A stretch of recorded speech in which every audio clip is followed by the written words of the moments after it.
Welcome to the HMO Property Show, by investors for investors. Brought to you by the HMO Property Co, Australia's leaders in impact investing. Investments made with the intention to generate a measurable, beneficial social or environmental impact alongside a positive financial return. Catch us weekly as we discuss all things cash flow positive property investing. Welcome back to the HMO Property Show. I'm your host, Neil Gabe, and today I've got another one of my secret weapons from my arsenal. It's Mr. Dieter Wagner from Alert First Fire Safety. Dieter, welcome to the podcast. G'day, Neil. How are you going? It's great to be here. Mate, it's absolute pleasure, mate. We've been friends for a while now, Dieter. We've been working together since 2016, I think. Oh, at least. Yep. Yeah, we've done a lot of stuff together, and the distance doesn't really challenge us. We can do it. Doesn't. So Dieter is the man who helps us sign off all of the fire and safety installations that we do inside our HMOs to, first of all, make sure that the tenants are safe, because we want to make sure if we've got multiple people living in a house that their safety is paramount. And then we also want to make sure that, secondly, your investment is safe from an insurance standpoint, and the fire safety installation that we do ties into both of them things. So I thought it'd be a good idea to get the main man on the show today and share a bit of knowledge about why we do what we do, how we do what we do, and more importantly, the results that it gets as well, because fire can be pretty devastating, mate, can't it? Absolutely, yeah. Well, you don't really get a second chance with it. So you've got to get it right the first time. How did you get into this role then, Dieter? Were you a fireman previously, or is it? Yeah, I was actually. Yeah, I was a career firefighter for nearly 30 years, going through a lot of different departments and around my state in Queensland, working in different areas, picking up lots of skills, lots of qualifications. I got to the point there where, the shift work was just making me a little bit cranky, and I thought, this is now a job for a young fella. So I started my own business in fire safety. That was back in 2007 now, I believe. Yeah. So that was Running Man. Yeah. Well, I think it was I had one company name before that, but yeah, basically that was Running Man, and then I sold that part of my business and became Alert First. I have a passion for it. I really enjoy doing it. It's just one of those things where you go, look, even when I retire, I'm still going to be involved in it somehow. Yeah, you can tell, mate, the energy that you bring to every conversation we have is always really positive. So you can tell you're somebody that loves what you do. I do. Yeah. And when they say, when you do something that you love, you never work a day in your life. Well, it's true. It's true.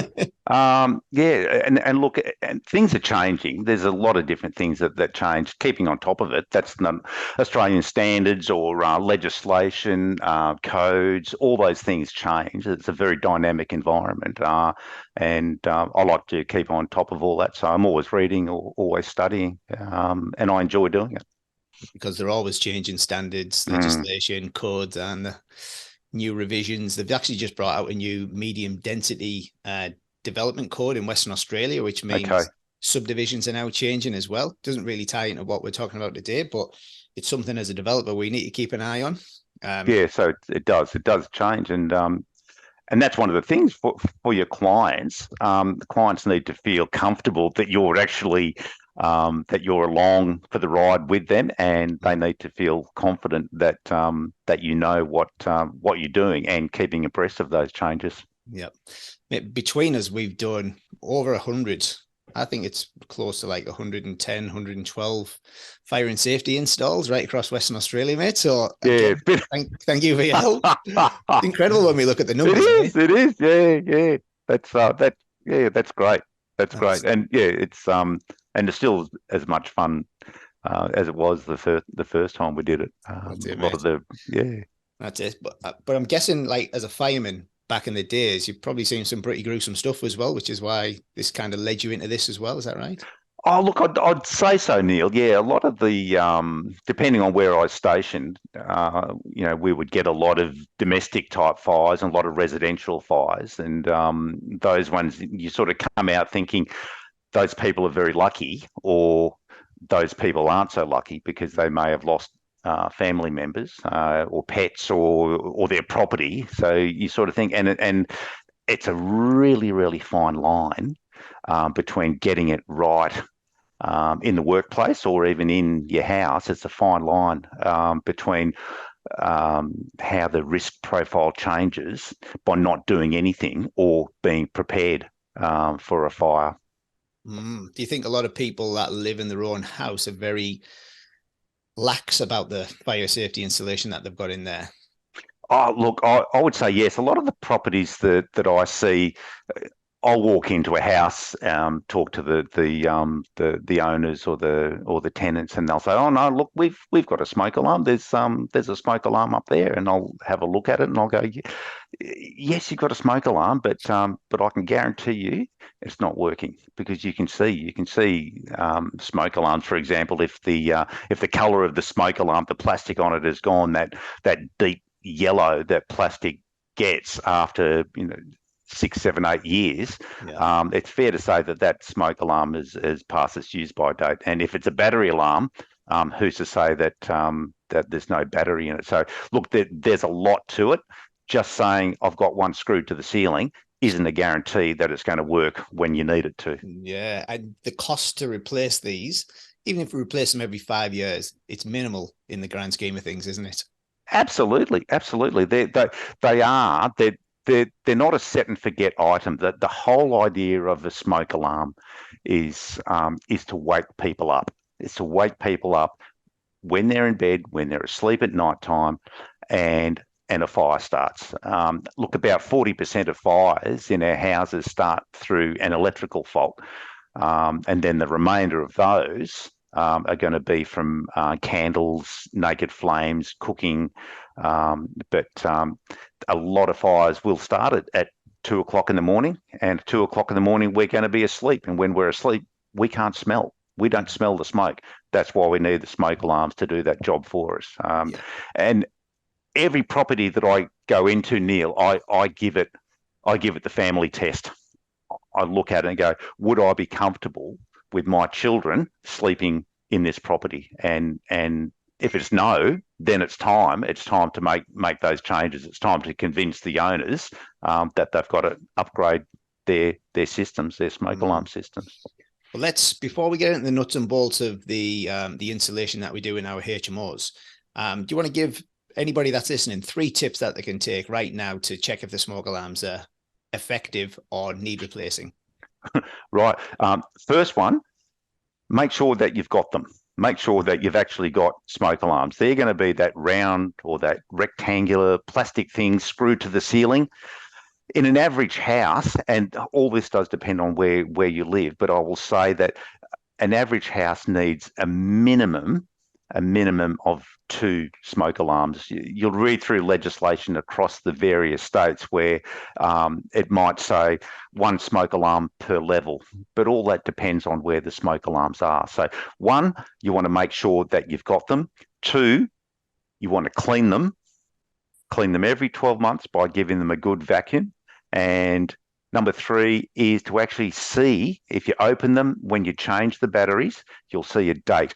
And if that date says that it's older than 10 years, then it's time to get rid of them. Smoke alarms only last 10 years because they wear out. The sensitivity changes, the little oscillating electronics inside that are either pulsing light or looking for electrons, they change, they wear out. So 10 years, throw them out, get new alarms, and then your family's protected.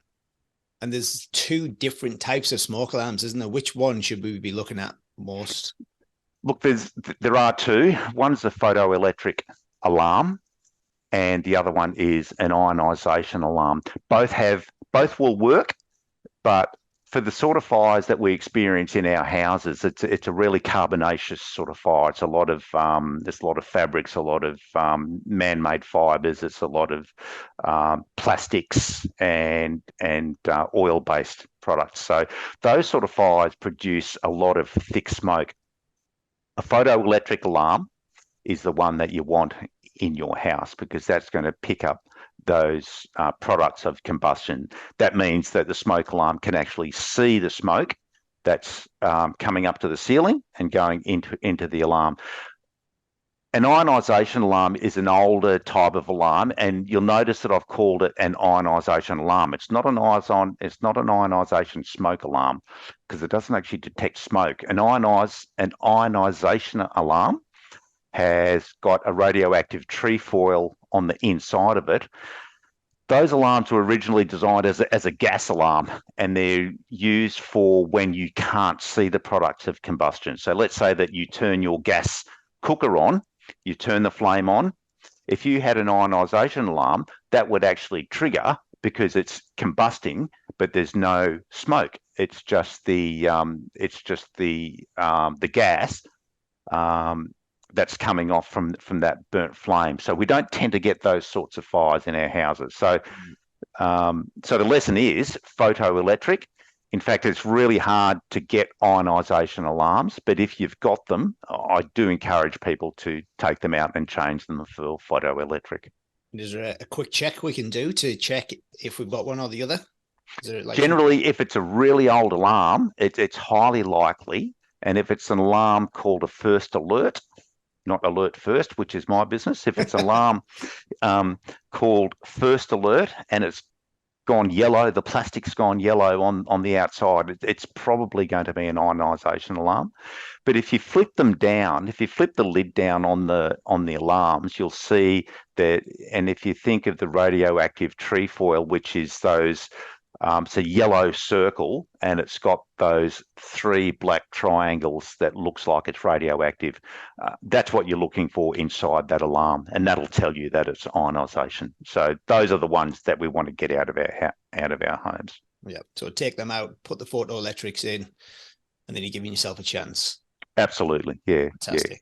Fantastic. So leading into the investment property side of things and the HMOs, currently, and correct me if I'm wrong, but from my understanding, each state has a different policy or legislation around smoke alarms at the minute. Is that right?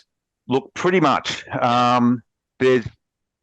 Everything depends, and this is right around Australia, everything depends on when the property was built. And I'm certainly not going to try to rattle off verbatim, but fair to say in all states except Queensland, the requirement is 1 working smoke alarm on every level outside the bedrooms. That's the requirement Australia-wide. In Queensland, it's different. In Queensland, every rental property has to have a house full of smoke alarms, including the bedrooms. So it's fair to say that if it's your principal place of residence, or even a rental property like a flat or a 3-bedroom house that you've got a family in, at least 1 working smoke alarm on each level. Then you get into things like, are they connected? If you've got a 2-level home, if one goes off, do they both go off? So it does depend on when the property was built and the requirements in your state. And it's really easy to find the requirements. If you just, you can type into Google, type smoke alarm and your state, and the best authority is going to be not the people who install them. The best authority is going to be the fire services in your state. So in your state, it's going to be Department of Emergency Services in Western Australia. Beautiful. So obviously in our principal place of residence, we live there as a family. Yep. We all care and love for each other. And if the smoke alarm goes off, as a family member, you're going to go get the rest of the family members out and get them out of the house. Yep. Now, these smoke alarm installations are not designed to save our life. They are designed to alert us when there's a fire, so we can evacuate the building in without getting caught in the fire. Basically, that's the nuts and bolts of it. Yeah. That's right. The smoke alarms are designed not to tell you you're a bad cook, that you've got something going on in the kitchen. A smoke alarm is designed to wake you up when you're in a deep sleep. Your olfactory senses aren't going to let you know that there's smoke. So what they're designed to do is to give you the earliest warning of fire. Even the slightest amount, and if you've got a smoke alarm throughout your house, you're going to get an earlier warning than if you've only got one. for example. So the smoke has to travel all the way down the hallway to that one smoke alarm. So if you've got multiple smoke alarms and they're connected together, that they're interconnected, wherever the fire is likely to start, you think about those risk areas in the home. It could be in a lounge room if you've got smokers, or it could be in the kitchen if you've got people who love to cook at night and put the chips on and then go to sleep, or if you think you may have an open fireplace. Fires can start in all those different places. You could have extension cords underneath your rug, and as the rug moves, the extension cord can become frayed. It gets a high point of resistance. You can get a fire there. So the more smoke alarms, the better. They're designed to wake you up, and then whoever wakes up first gets the whole family out. Yep. So in a shared house environment where we've got multiple unrelated parties, and, let's say somebody moves into a house on the afternoon, doesn't get a chance to meet everybody else. What are the chances of them going around the house and waking everybody else up if they realize there's a fire?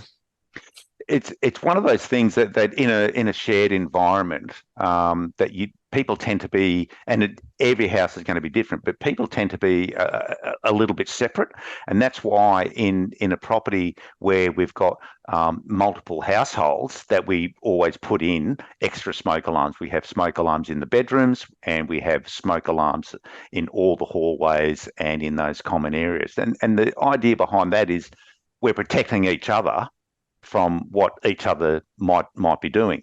So if someone burns the chips at night time, everyone in the household, they won't know anyone else, and they'll go, okay, smoke alarm's going, I just get out. And that's what they're designed to do. And that's some of the hardware and some of those other things that we do put into HMOs that make it much easier for people to leave the house thinking that not everyone's going to be banging on doors and saying, fire, follow me, let's get out. People tend to, if they're not cohesive as one household, they'll tend to just go out by themselves. Yeah. So let's walk through the insulation that we need to do inside our HMOs, because first and foremost, we need to protect the tenants. We've spoke about that. The smoke alarms are installed in every bedroom.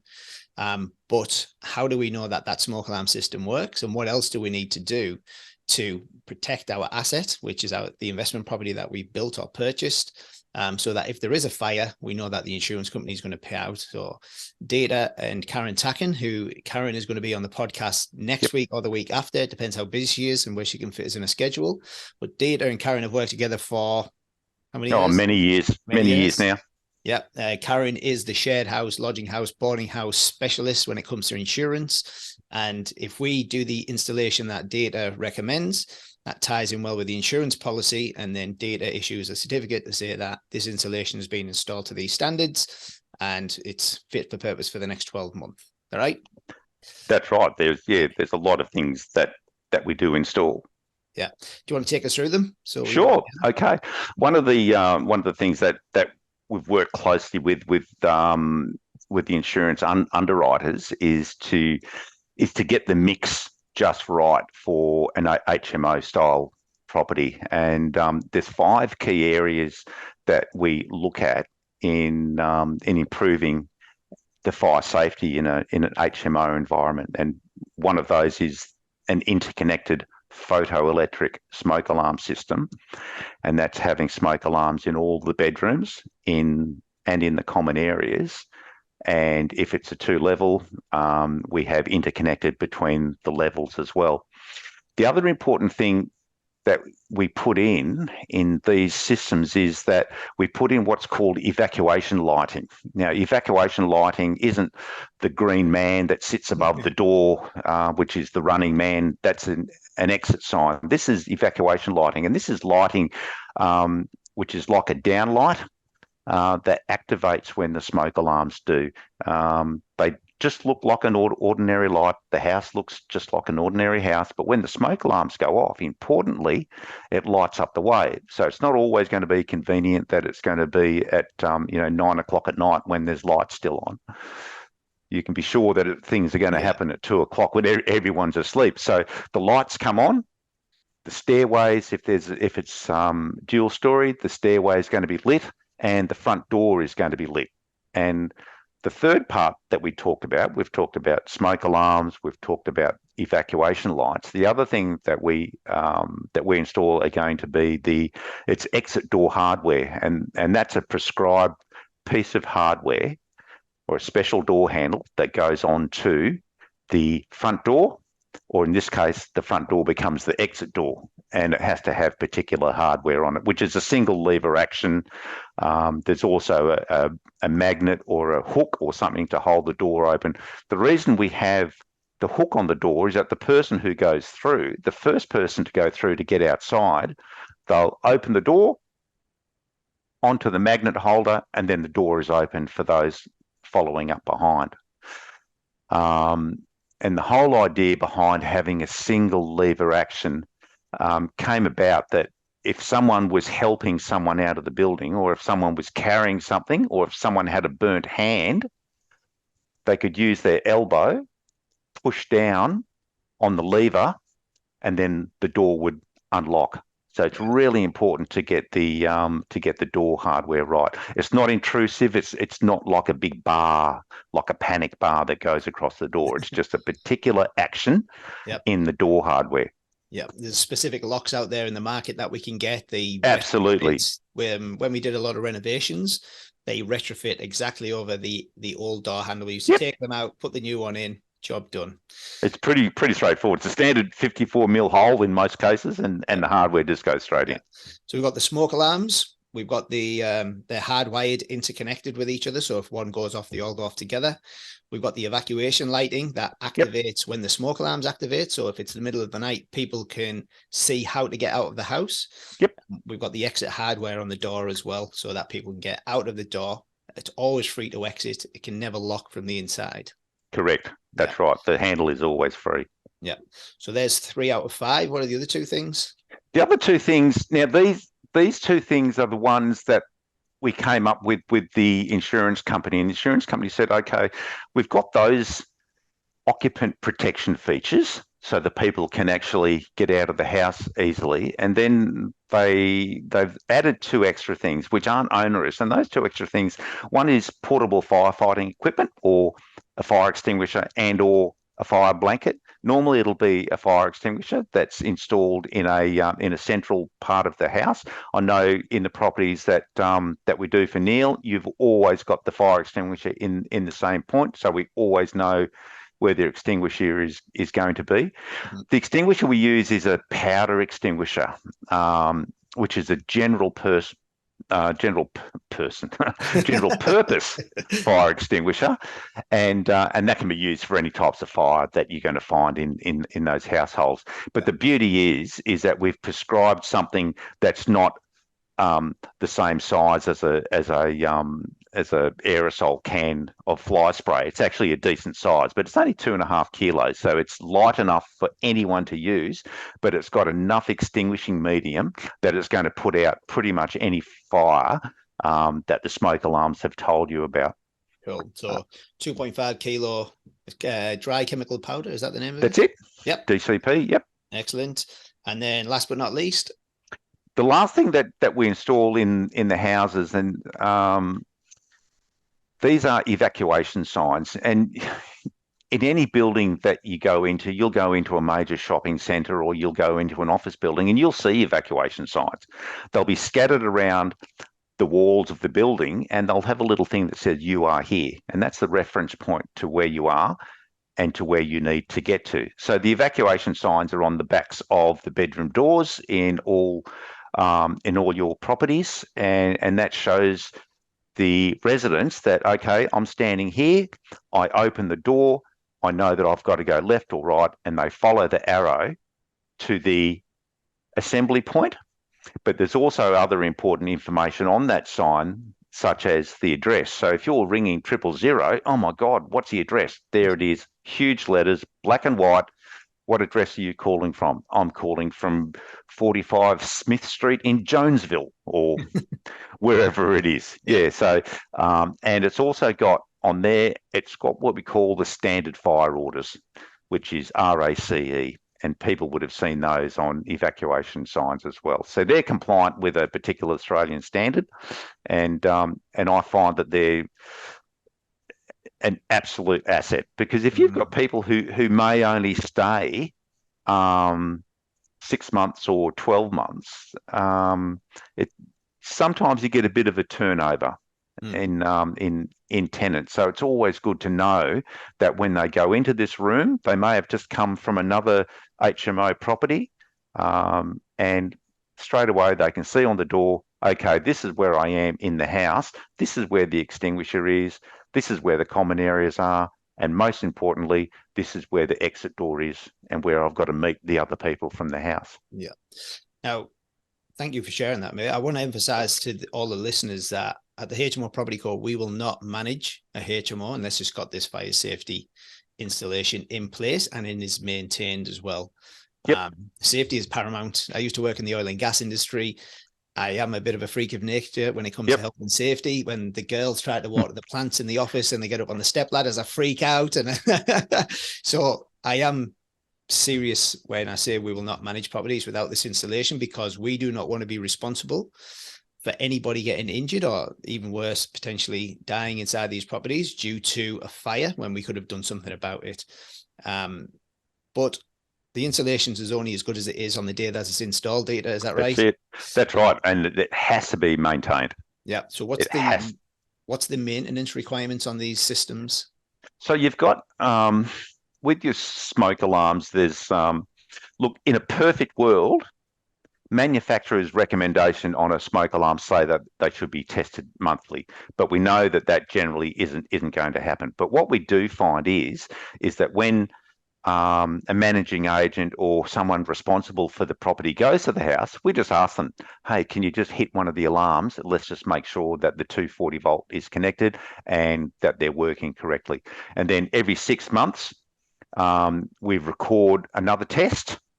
And then every 12 months, we do a battery change and a vacuum. And the vacuum is one of those really important things. If you're living in an area where there's a lot of light in the house from outside lights or lights that are left on, you might even get spiders and other bugs around the smoke alarm. So we always say, hit them with a bit of fly spray around the base, and then that will stop the critters getting inside and making their nests.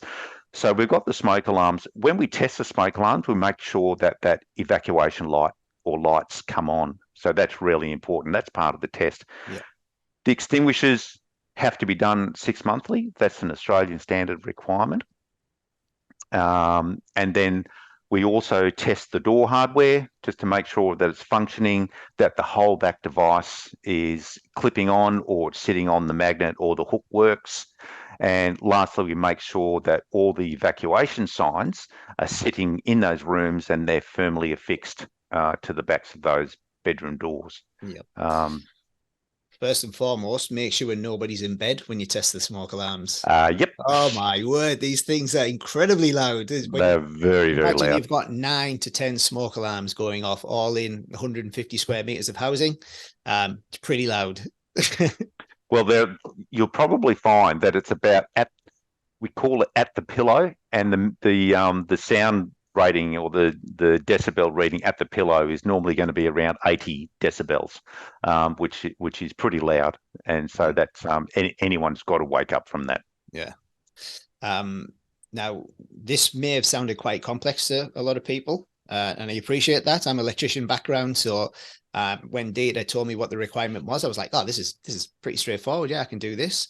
But if you're thinking about working with us at the HMO Property Co, fear not, because we take care of everything from the installation. We also take care of the 6 monthly and 12 monthly tests. It's all done by fire safety professionals like Dieter. And we are incredibly anal about this system because, I am. And it does come back to what I said before, Neil, about giving it the family test. Yeah. Would you sleep okay at night? Or would you be happy for one of your family members to be sleeping in that house? And I'll guarantee you that all your houses, you will be happy for your family to sleep in those houses. Yeah. Well, mate, I think we've covered just about everything there, haven't we? I think we have. Yeah, we've talked about a fair bit of stuff. It's but yeah, I can talk longer. I do like it. I've got Karen tacking on soon, so that could be a longer one. Right. Yes, Karen will be up for a chat. Myself and Karen love a good conversation, 45 minutes or an hour long. Yes, yeah, that'll be good. But what she's got to say is wonderful. It ties in directly with what we've been talking about today. It does, and it's all about, we invest for a reason. We invest to build wealth for ourselves and our families, and we don't want that to be burning down, literally burnt down. Because if your property is not insured correctly, and there's a problem inside that property, and you're not insured, and unfortunately, you can kiss goodbye to that property. Yep. Last question, mate. I like to ask this Sure. question to all the guests. If you had $1 million to invest, what would you invest in and why? If I had $1 million to invest, I was only talking to my partner Sue about this recently. Look, I think I reckon $1 million, I would actually go to Western Australia and probably build either a duplex or a DFV type property for women trying to get away from domestic and family violence. Yep, I think it'd be something like that, Neil. But definitely Western Australia, because I see a lot of growth over your side. We are trying to get into the domestic violence space as well. A lot of red tape, obviously, for obvious reasons. Yep.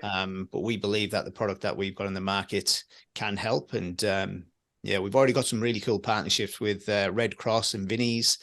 Excellent. So we're slowly getting there. It's we're making steps forward every day. Sometimes we take some step backwards, but that's okay. Dieter, it's been an absolute pleasure catching up with you, mate. And I wish you all the best. My pleasure. Soon. Thank you. I've really enjoyed it, Neil. Thanks for your time, mate. And I'll talk to you soon. Cheers, bud. Thanks for listening. Make sure you tune in the same time next week so you stay up to date with all the cash flow positive property updates.